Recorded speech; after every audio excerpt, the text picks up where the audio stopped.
집 그림 분석을 보겠습니다.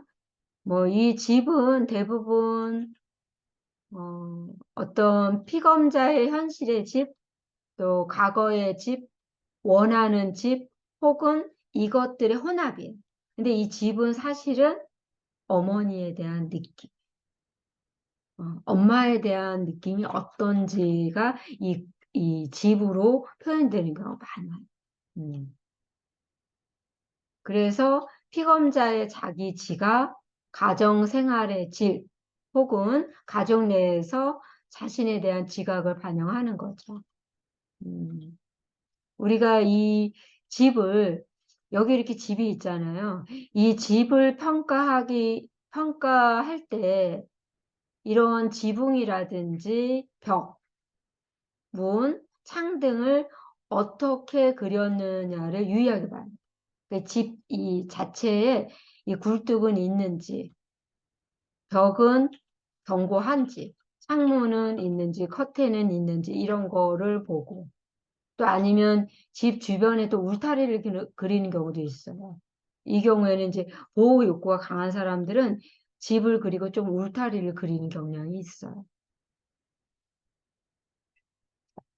그 다음에 자, 그래서 한번 우리가 세부적으로 볼게요. 지붕을 볼게요. 지붕. 이 지붕은 정신생활이에요. 그러니까 오늘 여러분들이 영상을 보고 여러분이 지난주에 그린 걸 분석해봐도 여러분 자신을 통찰하는 좋은 장이 될 거예요.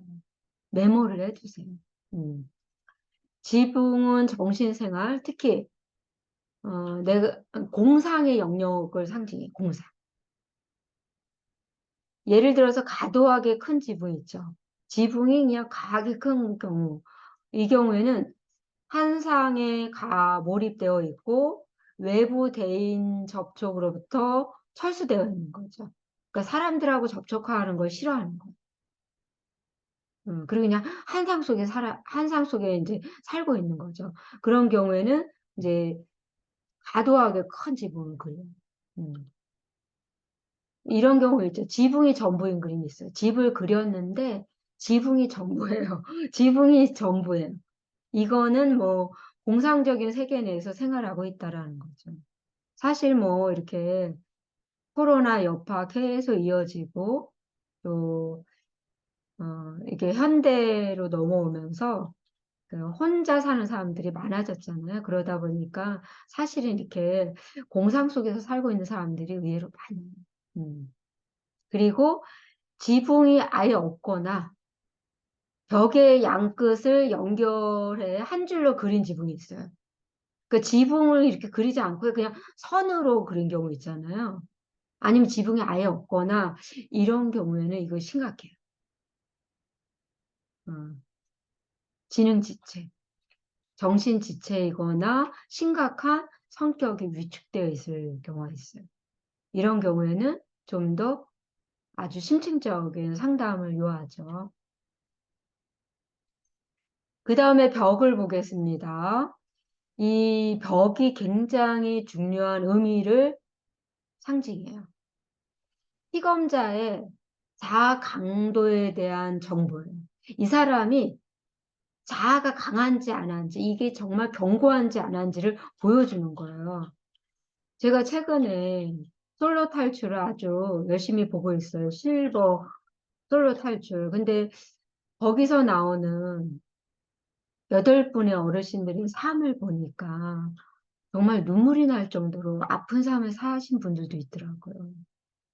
근데 진짜 그 고통스러웠을 것 같은 그 삶을 잘 극복하고 그것을 일적으로 또 아니면 봉사로 이렇게 승화하면서 사는 것을 보면서 거기 출연하신 분들은 자아 강도가 높을 것이다 이렇게 예측이 되더라고요. 자, 벽에 지면 선을 강조하는 경우가 있어요. 그러니까 벽에 그 선들을 아주 그냥 강조하는 경우에는 불안, 잘 통제되지 않는 이 부정적인 태도예요. 우리가 인간은 좋고 나쁨이 늘 내 안에 있어요. 그런데 내가 좋은 걸로 행동을 보일 수도 있고 아니면 내가 조금 나쁜 마음이 들어도 내가 이것을 잘 갈무리를 해서 좋게 행동을 하는 거는 건강한 거잖아요. 근데 이게 갈무리가 안 되는 거죠. 그러니까 부정적인 게 그냥 나오는 거예요. 화난다고 막 욕한다든지, 물건 때려 부신다든지, 막 이런 것들은, 이런 사람들은 이제 벽의 지면의 선을 강조할 가능성이 있어요. 또 벽의 경계선을 강조하는 경우 있어요. 아주 그냥 경계선을 반대하게 강조하는 경우에는 정신증 초기 상태예요, 사실. 심각하죠. 어. 그래서 자아의 경계를 유지하기 위해서 아주 철저하고 가민하게 의식적으로 노력하는 거죠. 그래서 이 그림을 보고도 이제 이런 심리가 다 예측이 되는 거예요. 그 다음에 우리가 또 집 그림에서 중요한 게 문이에요, 문.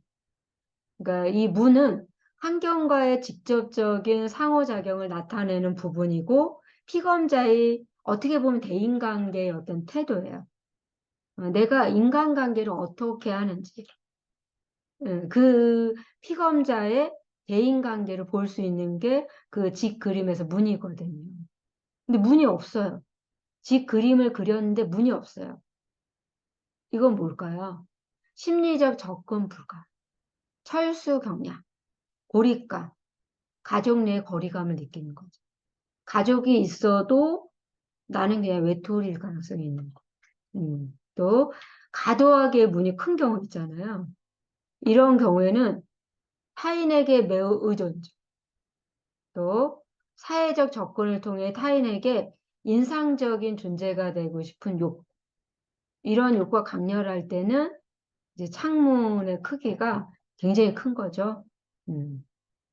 열린 문도 있어요. 문을 이게 그림을 그렸는데 문을 다 열어놨어요. 활짝. 이거는 외부로부터 정서적 따뜻함을 받고자 하는 강렬한 욕망이에요. 그냥 따뜻하게 정서적으로 위안도 받고 싶고 막 이런 거예요. 그러면 이제 이 창문을 활짝 열어놓는 거죠. 그 다음에 우리가 이제 창문. 이 창문은 환경과 간접적인 접촉 및 상호작용을 하는 매개체로 어떻게 보면 인간의 눈을 상징해요. 그 사람의 눈이에요. 어. 창문이 없어요. 눈을 감고 살겠다라는 거죠. 나 안 보고 싶다 이거예요. 철수. 그리고 창문 수가 너무 적어요. 그럼 이게 태행이죠. 어. 왜냐하면 인간이라는 존재는 내 나이에 맞게 성숙되게 행동을 해야 되잖아요. 근데 이게 창문이 없어요. 그러면 고등학생인데도 유아처럼 행동한다든지, 30대인데도 10대처럼 행동한다든지, 이게 뭔가 태행인 거죠. 또, 커튼 달린 창문이에요. 이런 경우에는 쉽고 자유롭게 그려지는 경우에는 정상적인 거예요. 왜냐면 우리가 이렇게 창문 하면 이렇게 커튼을 그리잖아요. 그런데 어떤 의미도 있냐면 이제 접근성 보류, 철수 경량 뭐 이런 것도 있어요. 커튼을 치고 가리겠다 이거죠. 그 다음에 굴뚝을 보겠습니다. 이 굴뚝을 뭐 요즘에는 사실 굴뚝 있는 집이 없죠. 옛날에는 굴뚝이 있었어요. 제가 10대 때만 해도 주택가에서 살고 있었어요. 굴뚝이 있었어요. 왜냐 아궁이가 있었으니까. 네, 초등학교 시절 뭐 이때는 이제 아궁이가 있으니까 불을 때니까 이게 연기가 나가는 굴뚝이 있었거든요. 음, 그래서 뭐 지금 한 50대 중반 이상 그런 사람들 아마 HTTP를 하면은 굴뚝을 그릴 수도 있어요. 근데 요즘에 뭐 10대, 20대, 30대들은 이제 굴뚝을 그리진 않아요. 왜냐 거의 아파트 생활을 하잖아요. 음. 그런데 이게 의미하는 게 있어요. 친밀한 인간관계에서의 따뜻함. 왜냐하면 굴뚝이 있고 연기가 모락모락 나면 왠지 뭔가 따뜻하게 느껴지잖아요. 그런 의미도 있고 남성의 성기를 상징하기도 해요. 그래서 쉽고 빠르게 그린다면 만족스러운 적응을 해요. 또 이 굴뚝은 성적인 관심을 상징하기도 해요. 아, 나는 정력적이야. 나는 아직 그냥 정력을 증명하려는 욕구. 나는 아직 상남자야. 막 이러면서 이제 그런 거를 의미하기도 하고 또 거세 불안을 상징하기도 해요. 그래서 이런 거는 이제 질문을 통해서 파악을 해야 됩니다. 또 그 여러 개의 굴뚝 그리는 경우가 있어요. 굴뚝을 한 개 그리는 게 아니라 막 세네 개 그리는 경우. 이런 거는 자신이 갖고 있는 성충동에 대한 과도한 의미. 굴뚝을 생략했어요. 이런 경우에는 이제 가정에서 심리적 따뜻함을 느끼지 못하는 경우. 그런데 이거는 꼭 그런 건 아닐 수 있어요. 왜냐하면 시대가 바뀌어서 굴뚝이 없는 세상에 살고 있잖아요. 그렇기 때문에 꼭 이렇게 단정적으로 해석할 수는 없습니다. 자, 그 다음에 진입로와 계단을 볼게요. 이 균형이 있으면서 쉽게 그려진 진입로는 심리적 접근 가능, 정서적 안정, 대인관계를 통제할 수 있으며 적절히 기능하는 사람들은 이렇게 균형 있게 진입로를 그려요. 근데 문이 없는 벽으로 올라가는 계단을 그리는 경우가 있어요. 문이 없는 벽으로 올라가는 계단. 이거는 타인의 접근과 관련된 갈등이 있는 거. 철수가 그냥 들어오지 마 이 뜻이죠. 그 다음에 자, 이 나무 그림 분석은